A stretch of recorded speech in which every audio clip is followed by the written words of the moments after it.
Welcome to this week's episode of the Jewish Diaspora Report. On this week's episode, we look into who's escalating the situation and how it's being manipulated. Let's get started.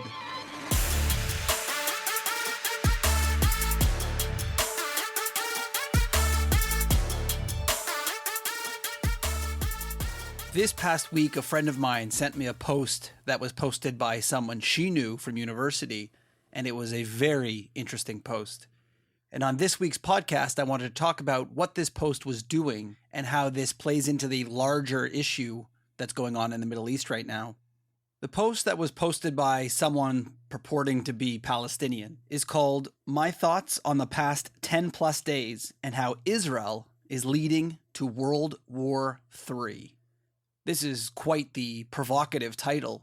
Israel's leading the world into World War III? I mean, things are pretty bad right now if you're looking at the Middle East. But is Israel really the problem? And are we really going to World War III? Let's take a look at what this post suggests are the reasons why Israel is bringing us to World War III. The post has 4 bullet points that it lists as the reasons why we're going to World War III because of Israel. I want to go through each of these points, and you and I will go through them, see if they're accurate, what they're leaving out, and then we will see if really we're going to World War III and this is Israel's fault.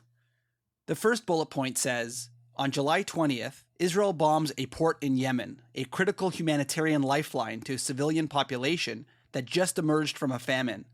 I'm sure most of my listeners keep up with the news, and I'll give you a second to think about it, but what might be slightly misleading about this issue? We all know that Yemen was hit by the Israelis, so it's technically true. But what could this post be maybe missing or ignoring? It might have been the drone attack on Tel Aviv by the Houthis. And that's leaving out the literal daily attacks against international shipping and the almost daily attacks on the city of Eilat that are knocked down by the US and by the IDF. Amazingly, it leaves that completely out. So reading this post and not having a clue about what's happening in the international world, yeah, that does make sense. Israel, for literally no reason, bombed a port in Yemen. But there was a lot of reasons. So that point is pretty much not Israel's fault. It's the Houthis' fault, who shot a drone, multiple drones actually, into Tel Aviv, one of which unfortunately got through and killed a person. Fun side note, I was in Tel Aviv the day before, around the corner from this attack, while I was in Israel. So we can chalk that point up to extremely misleading. It is true, however, that Israel did attack Yemen, but clearly that was in response to what they're leaving out, which is the Houthi attacks 4 months. Point number 2, July 27th, a failed Israeli Iron Dome interceptor missile kills 12 Arab Syrian Druze, mostly children, in the occupied Syrian Golan Heights. The Israelis blame it on Hezbollah, feigning care for the Arabs that they illegally occupy. They do this to deflect blame and to justify the escalation of their bombing of Lebanon and Iran. There is so much wrong with this statement that it is, I'd like to say, funny. This person, obviously, whoever wrote this, knows better. They're, as much as you're brainwashed, you're not this stupid. Let's go through it one at a time. This fake talking point that they have been using for pretty much the minute after the 12 Druze children were killed has been going around and has been debunked over and over again, and yet they still use it. They claim that the rockets that were shot by Hezbollah into northern Israel, by the way, that happens every single day, and they take credit proudly for the fact that it happens every day. One of these rockets that they are very proud to say they shoot killed 12 Druze children playing soccer. Most of us have heard about this, but they, since the beginning, have been trying to find any way to not blame Hezbollah for this. They ignore the fact that Hezbollah literally tells us every day they're shooting rockets into Israel. And then this one that killed Arab children, all of a sudden, we don't really know who shot stuff from our land using our weapons. And they kind of struggled with this talking point. So the new talking point they created was, yes, we did shoot it into Israel, but we were aiming at military places. And in fact, we didn't shoot children. It was your Iron Dome that shot down the rocket and that killed the kids. So they've kind of played around with the truth here. They've manipulated things. Some say it was actually the Iron Dome missile that killed the kids. Some say, no, it was the Hezbollah rocket that killed them, but it was sort of knocked down by the Iron Dome. All of this makes no sense for two reasons. Very easy. Number one, they found the remnants of that rocket, and it was an Iranian-made rocket, and the IDF showed where it was launched from. It was launched from the same spot that all of the other rockets are launched from. And even more clear, when you look at the video, unfortunately, of the people being killed, you can see an explosion. The reason you see an explosion is because that rocket was still active when it was coming down, and it killed people. When Iron Dome hits these rockets in midair, yes, shrapnel falls down, but the explosive inside has been blown up. It is essentially garbage falling from the sky, which can do some damage, don't get me wrong. So the fact that we saw on video an explosion happen, which meant that that rocket from Hezbollah was still active and not destroyed by the Iron Dome. They haven't really finessed this line very well. They've been making this thing up pretty much from minute one, and it's been an ongoing trial and error to make it work, and nothing's working. So again, in this point, they've completely manipulated all of the facts to suggest that Hezbollah didn't really shoot the rocket, but they did. And if they did, it was actually the Israelis who killed the people. It wasn't them. And then they add a little sprinkle of misinformation in there as well to suggest that these Druze people who live in Israel are not really Israeli. They are currently occupied, and Israel doesn't care about them. The Golan Heights was officially annexed by Israel after the 1967 war. The people were offered citizenship. Most took it. Some Druze people did not take the citizenship and are just residents. The reason being because the Golan Heights kept going back and forth, and the Arabs were incredibly fearful that if Syria came back and annexed the area for themselves, that anybody who would have taken citizenship between those years would instantly be killed for treason or whatever excuse they come up with. So some people to this day, it is true, are not Israeli citizens. However, more and more of these Druze people after this long have realized, I want to be a citizen of Israel. They fight in the army, they serve to protect the country, and they are taking citizenship. The only reason they hadn't taken it is not because they dislike Israel. It's not because they don't believe in Israel. It's because they feared the retribution by the Arabs if they ever conquered them again. Another fun fact, the Arab Druze population in Israel is the second highest group just behind the Jewish people to serve in the IDF. And their population is incredibly small. Talk about people not supporting Israel, like you hear on the media. Meanwhile, they're putting their lives on the line and serving for Israel. So this talking point that they put out saying that it wasn't them, they didn't hurt anybody, Israel pretends to care about their Druze population just to attack Lebanon for no reason, because they didn't do anything. All of that is essentially bullshit.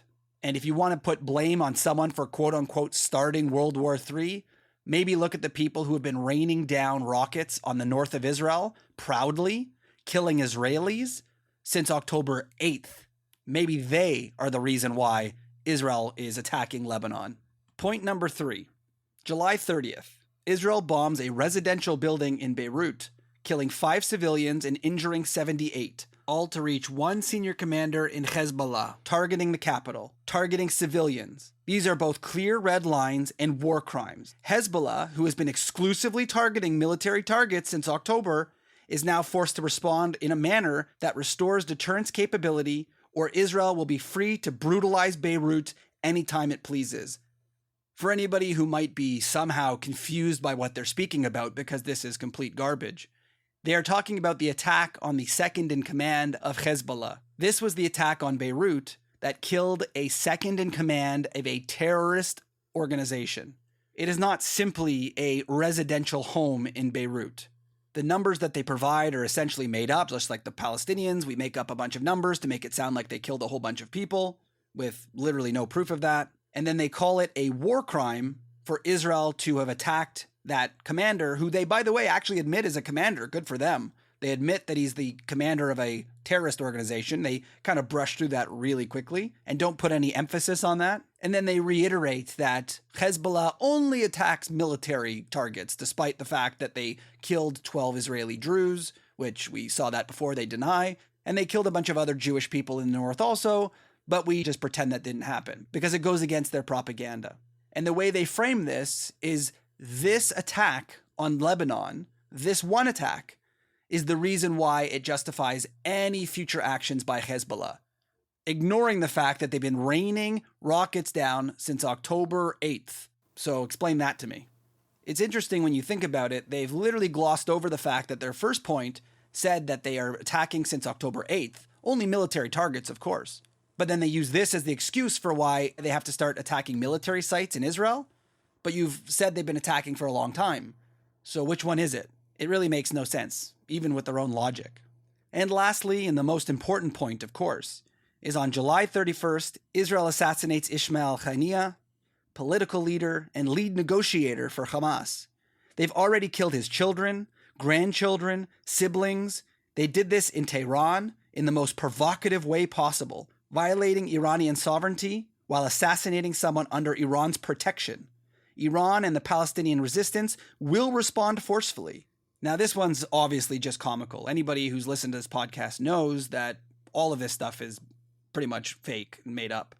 How terrible of an idea that Israel would assassinate a political leader and a lead negotiator, which is a big talking point that they're pushing these days. And we're going to talk about that in a minute, the way that they are trying to whitewash him on this beautiful man who just wants peace and he's a negotiator. How dare they kill him? They made sure to point out that they've killed his children, who, by the way, are adult children, all of which were a part of Hamas. We see this very frequently. Just using the word children and grandchildren is trying to emote the terribleness of this. How dare you kill grandchildren and children?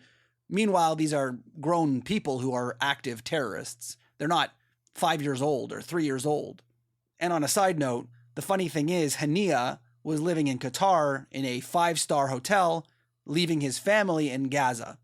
He was so worried about them, why didn't he move them to Qatar with him? I'm sure there's plenty of rooms available, because he, like many of their leadership, want their people to die.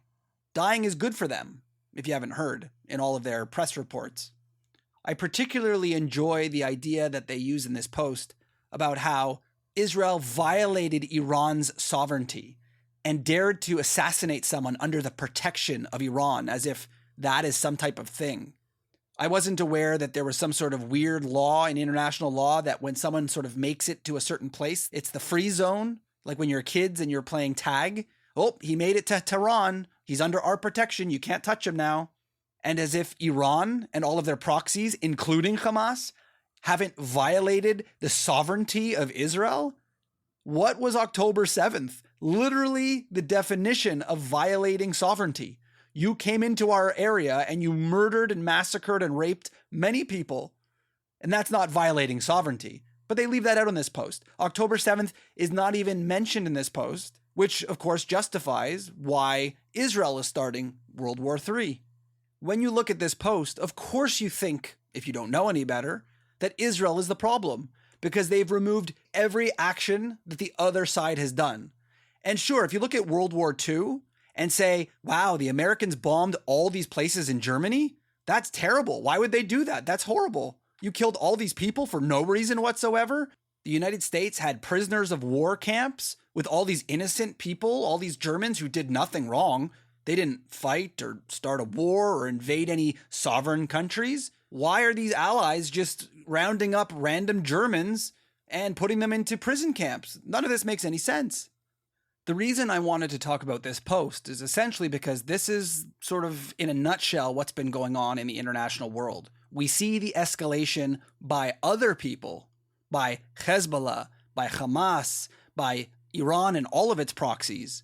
And yet somehow everyone keeps telling Israel we should stop escalating.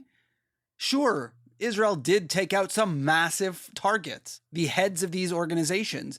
Is it escalation to do that? Or is that in response to the fact that Hamas and Hezbollah and everyone have been shooting rockets since 10 months ago? At what point does it become escalation to shoot rockets into a sovereign nation for weeks and weeks and weeks with no response or minimal response before we are allowed to defend ourselves without us being accused of escalation? Would the world be fine if we just shot hundreds of rockets into Lebanon? Unguided, of course. at civilian populations, would that be not an escalation because we're doing exactly what they're doing? It really is outrageous when you think about it. But this really goes along with what we've been seeing in the media since Haniya, the leader of Hamas, was killed in Iran by the Israelis. Sorry, I take that back. Israel doesn't know what happened to Haniya, just he seemed to have blown up somehow that we don't know how or why. I'm virtually winking, since you can't tell. The minute that this monster, and I use that term purposefully, died, the news reports were falling all over themselves to rewrite history, to rewrite his biography, to call him a peacemaker, and just the head of a political party. It's like assassinating the prime minister of a country or a president. He was a terrorist. He was the head of a terrorist organization who was very well documented on news, saying himself that he supported the October 7th attack and he would do it over and over and over again, and he will plan on doing it over and over again. This was not a peacemaker, even though, unfortunately, he was involved with the peace ceasefire deal. And that's only because Israel is the only country in the world that is forced to try and make peace and ceasefire deals with terrorist groups. Did the United States make a deal with ISIS? Did they sit the ISIS leaders down at the table and try and make deals with them? No. After 9/11, did the Americans sit down Al-Qaeda? Hey, bin Laden, you mind? Let's have a peace deal. Let's go and talk about ceasefires. No, they didn't. Because Israel is the only country that has to treat the Palestinian terror groups, who are openly calling themselves terror groups, to have them sit down at the table to make peace that we know they're not going to keep. They've never kept any ceasefires in the past, but we have to pretend like they are legitimate peacemaking people. And this is why the media is trying to spin it, to try and make it seem like Israel just killed a random guy who's just trying to make peace, which could be nothing further from the truth. This has been a part of this concerted effort by pro-Palestinian, anti-Israel groups, along with the media, who are really going all in on trying to demonize Israel and remove all the context, remove all the information, the history, the past, pretty much all the facts, and whitewash it to make Israel the problem here, and that Israel is creating World War III and starting all the issues in the Middle East. And one question that I had, and I put on our Instagram this past week, is why are they so afraid of the truth? You know, we see them in the streets today, all screaming for intifada, God bless the resistance is justified, no matter what that resistance is. We see people in the streets cheering for the resistance. Frankly, on October 8th, the day after the big massacre, before Israel had even stepped foot in Gaza, we saw the people coming out and cheering and celebrating this amazing monumental event of murdering and raping people. But for some reason, even though we support them and we love what they're doing, when they get killed for doing what they're doing, or when they're bombed or attacked for doing what they did, all of a sudden we rewrite them to be not resistance fighters. They're not striking back at the oppressors and the colonizers.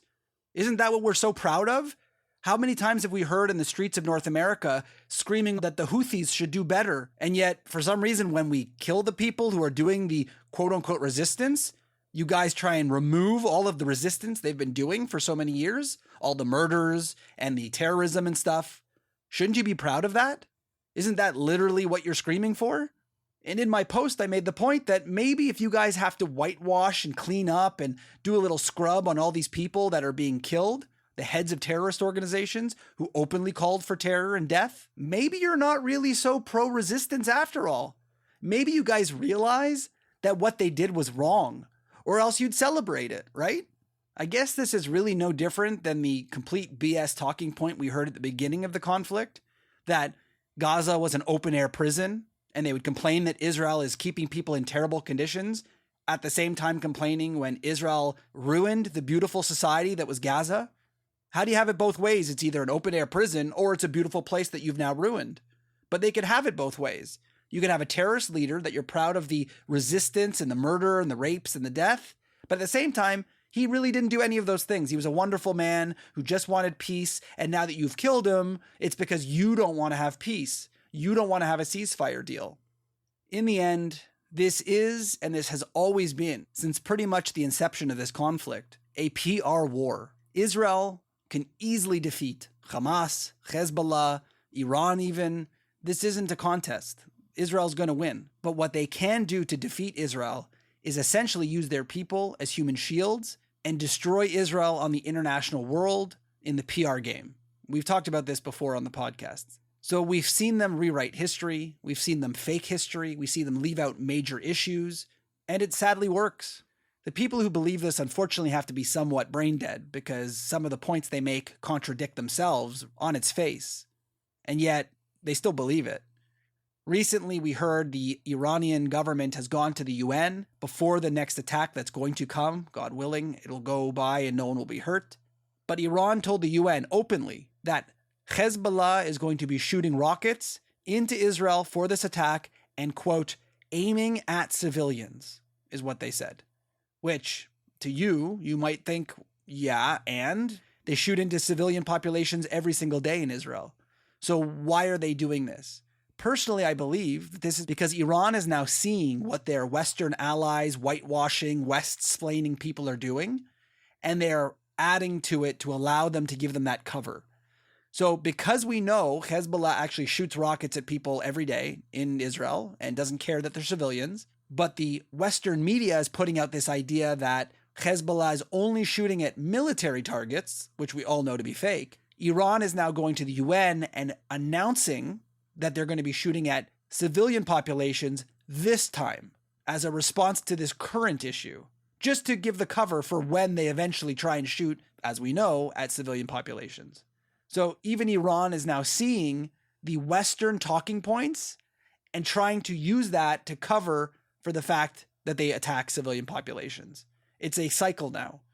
Iran does something, they see what the West is saying and how they're justifying it and how they're turning it to blame Israel, and then they're using that to further their actions against Israel, and it becomes a loop.